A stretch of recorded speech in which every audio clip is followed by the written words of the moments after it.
One other thing would be just to have grace with your spouse and how they are going through the process and grieving and coming to understand it.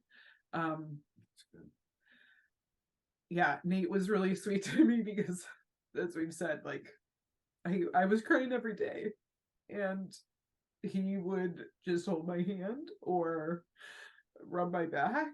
I mean, I was also pregnant during all of that, so it was C-section, which is the recovery. Yeah, it was hard on my body. I also remember I would take my tears and put them on his cheek because he hardly cried. So we were just trying to be gracious with each other and let the other person grieve the way that they needed to.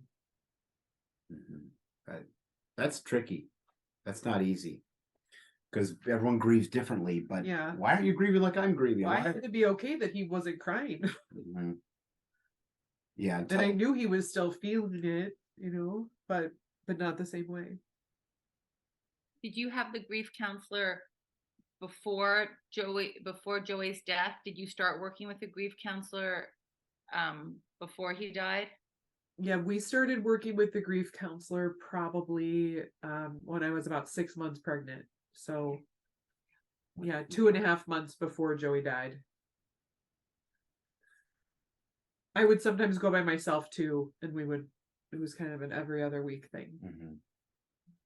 And you found that helpful? Yeah, it was very helpful to be seeing her during that time.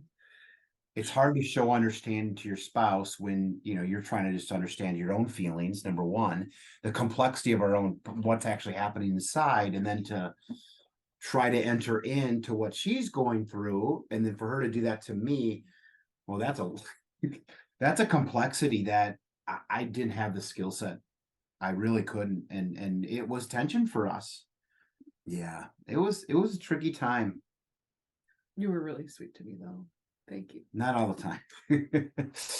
Not all the time, Catherine, but thanks for saying that.